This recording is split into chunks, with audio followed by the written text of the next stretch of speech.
إشراف أسرة التخطيط والمشروعات بإدارة سوهاج التعليمية، يتشرف مدرسة الدكتور النبوي المهندس بعرض فقراتها بمسابقة بمسك القيم تبنى الأمم. تسر أسرة التربية الاجتماعية أن تقدم لكم فقراتها لهذا اليوم. أولاً مسرحية لا للتنمر. يقول الله تعالى: يا أيها الذين آمنوا لا يسخر قوم من قوم عسى أن يكونوا خيرا منهم.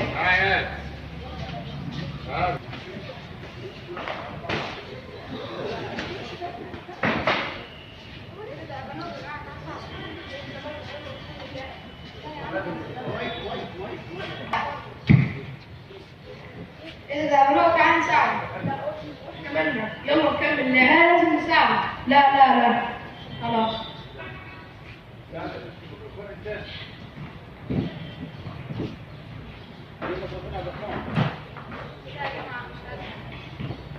لا يا جماعة مش قادر، لازم نساعده. لا لازم نساعده.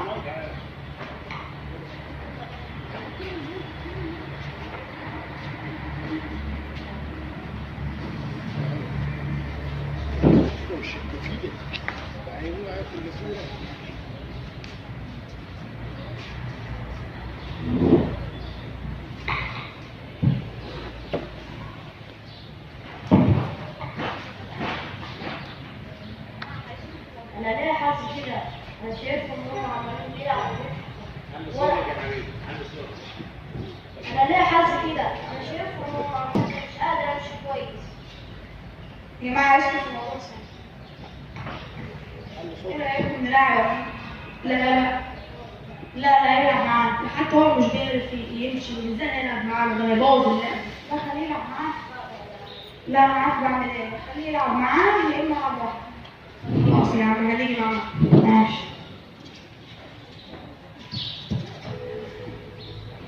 أنا اللي بلعب معاك. أنا مش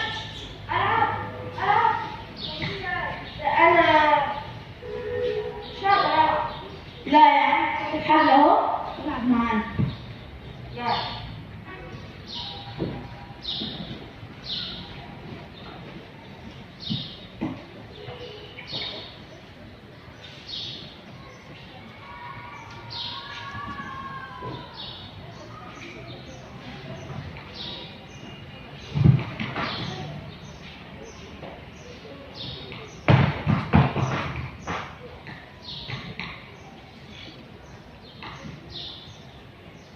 نعم للتعاون، نعم للحب، لا للتنمر، لا للعنف. الدكتور النبوي المهندس والطالب.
وكف المصطفى كالوردية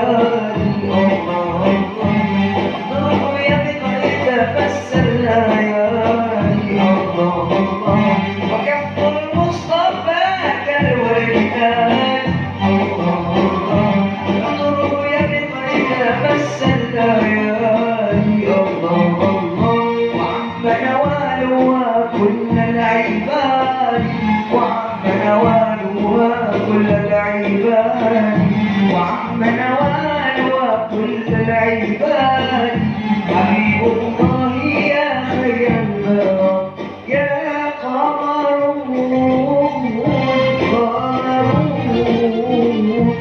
قمر ستة النبي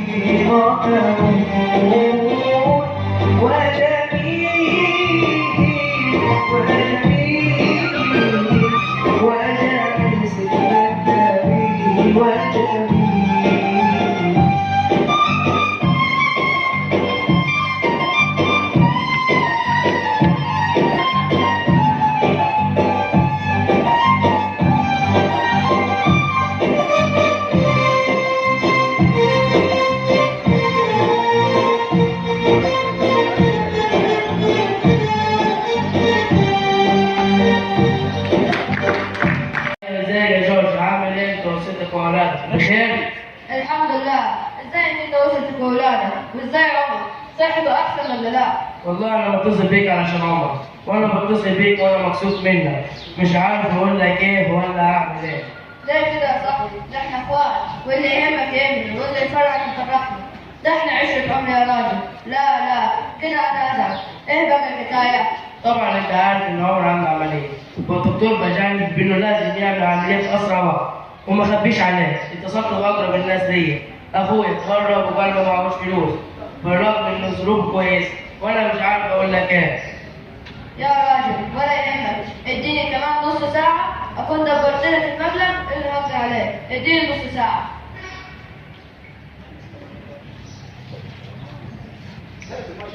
استغفر الله العظيم، استغفر الله العظيم، استغفر الله العظيم. جيب العالم سليمة، جيب العالم سليمة. يا بابا انت متوتر كده ليه؟ هو اخويا عمر تعبان ولا كده؟ لا ان شاء الله يبقى كويس بعد ما يجي عمل جورج ويتصل تعمل عملية. ان شاء الله يا رب. ان شاء الله. استغفر الله العظيم، استغفر الله العظيم. جيب العالم سليمة يا رب. يا رب دول ما يضحكش عليه زي ما اخويا عمل يا رب. يا رب. وبعد نصف ساعة. هقعد نص ساعة هرن عليه زي ما قال لي جورج. قفل لي التليفون ده رب فيه معاه. يمكن الشبكة وحشة هرن عليه تاني يمكن برضه قفل التليفون. لا حول ولا قوة إلا بالله. لا حول ولا قوة إلا بالله. هرن عليه تاني يمكن يرد.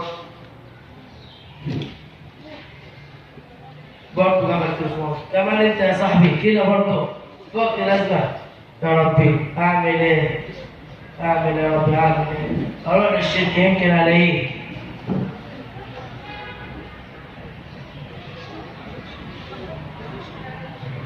وفي الشركة. السلام عليكم. وعليكم السلام. أستاذ جورج موجود؟ لا والله مش موجود، هو طلع من شوية يجي من نص ساعة وقال هيروح على المستشفى لأنه عنده ظرف طارئ. شكرا. نعم. لا حول ولا قوة إلا بالله. لا حول ولا قوة إلا بالله. أعمل يا ربي أعمل إيه؟ أروح مستشفى تاني يمكن ألاقيه. وفي المستشفى. استغفر الله العظيم، استغفر الله العظيم. يا بابا انت جيت. الحمد لله عمر دخل عمليات بعد ما شاف عم جوجو دفع التأمين وهو دلوقتي في الحسابات. شكرا. جيت ميتة، رحت لك الشغل اتصلت بيه أكتر من مرة، تليفونك مغلق، إيه الحكاية؟ ازاي هرد عليك وانا اساسا بعت التليفون؟ إيه الحكاية بعته ليه؟ مش عشان اوفر لك ثمن العملية؟ يا فعلا صاحب ربع آخر لك لما اللي هما. ما تقولش كده، ده احنا اخوات واهل وربنا يديم المحبة. هي دي مصر، الكل ايد واحدة، مسلم او مسيحي اخوة، على الحلوة وعلى المرة. تحيا مصر، تحيا مصر، تحيا مصر. نقدم لكم خبراتها لهذا اليوم. اولا مسرحيه يحيى العرف يحيى التسامح، تاليف الاستاذ ابو العز حشمت كبير معلمي اللغه العربيه، واشراف الهام رفعت مشرف التربيه المسرحيه.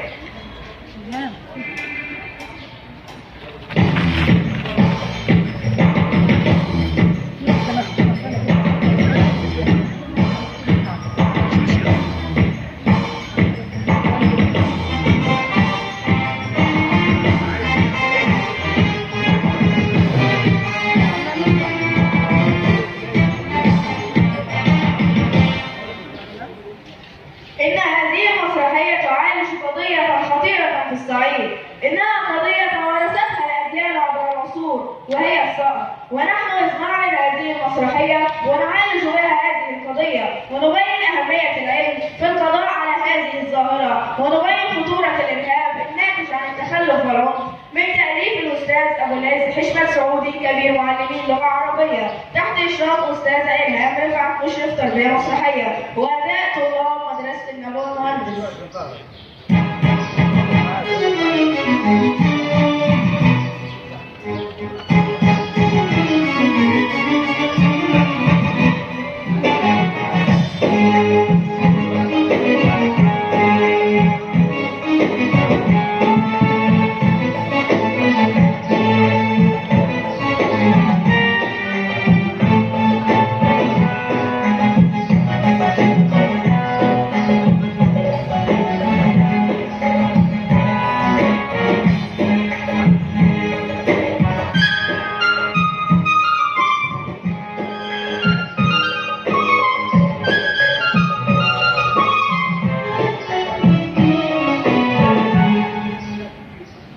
وفي قرية مصرية في قلب الصعيد الجواني.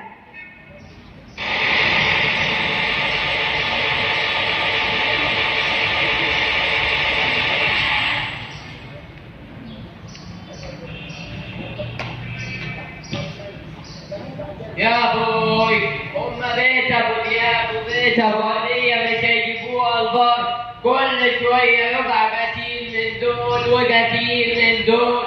هيقول لك القتيل المره دي فزاع ابو هديه. هيقولوا ايه؟ اخوي فزاع قتلوه، يمين بالله لا خطاره من احسن واحد في بيت ابو دياب، الواد الدكتور اللي اتعلم بره. الحق يا ولد، قولوا لواد اخوي الدكتور عوض ما يجيش البلد دي تاني، ده ولد ابو هديه ناويين يقتلوه هو بالذات. مش هتلحقوا تقولوا له، ده الدكتور عوض وصل البلد وجاي على البيت.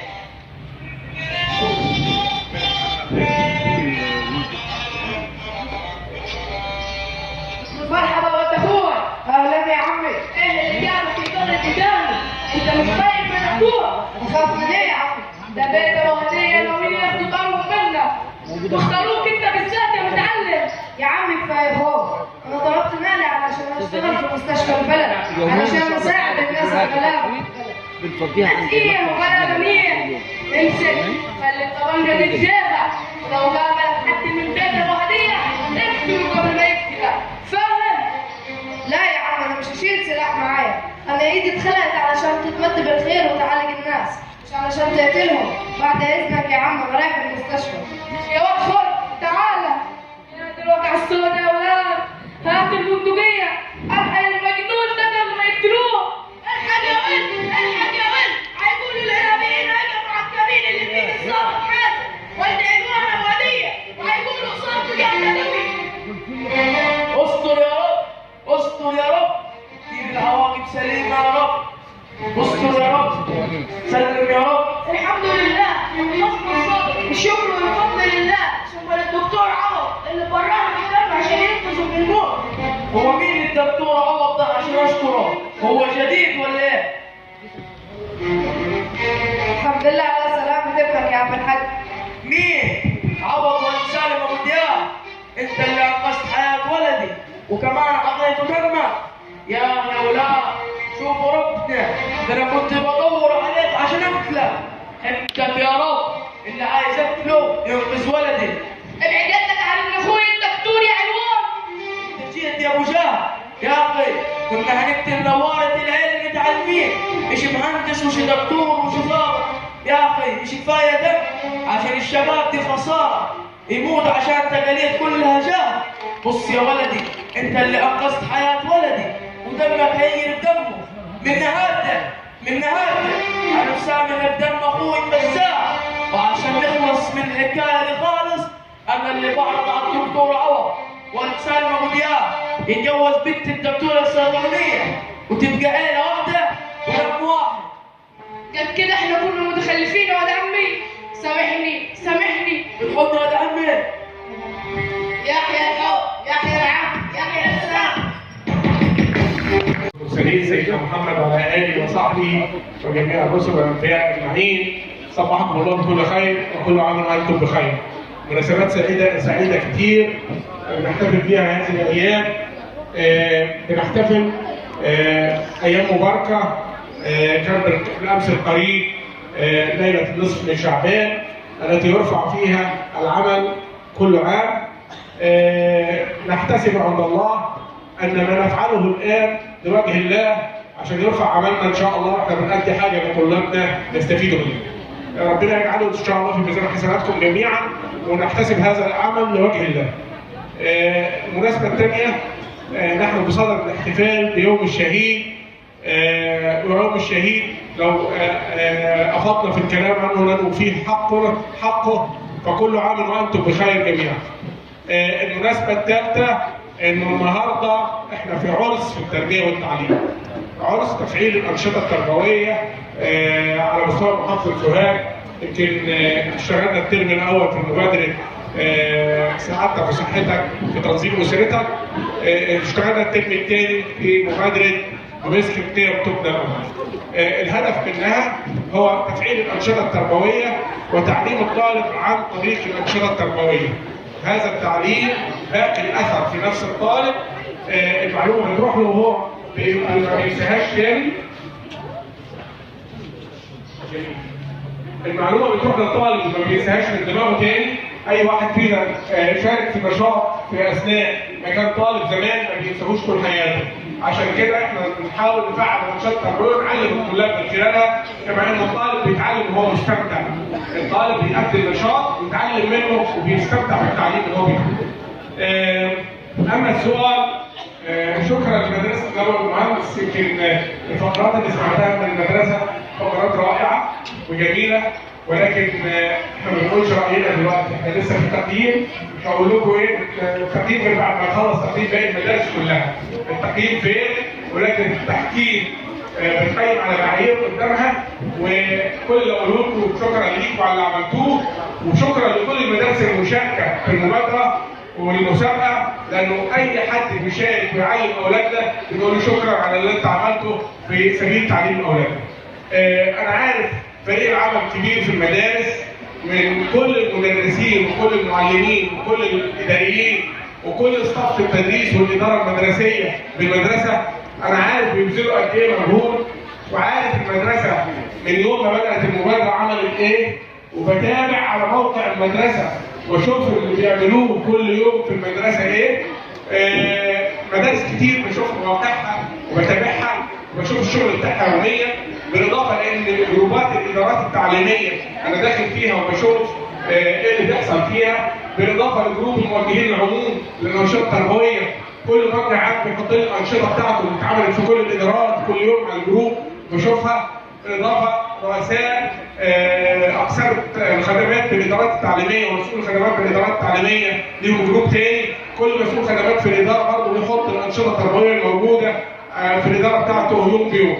انا بتابع كل هذا العمل وكل ما بلاقي حد في مدرسه بيفعل نشاط بطريقه سليمه يعلم منه الاولاد فانا بفرح جدا وبقول الحمد لله.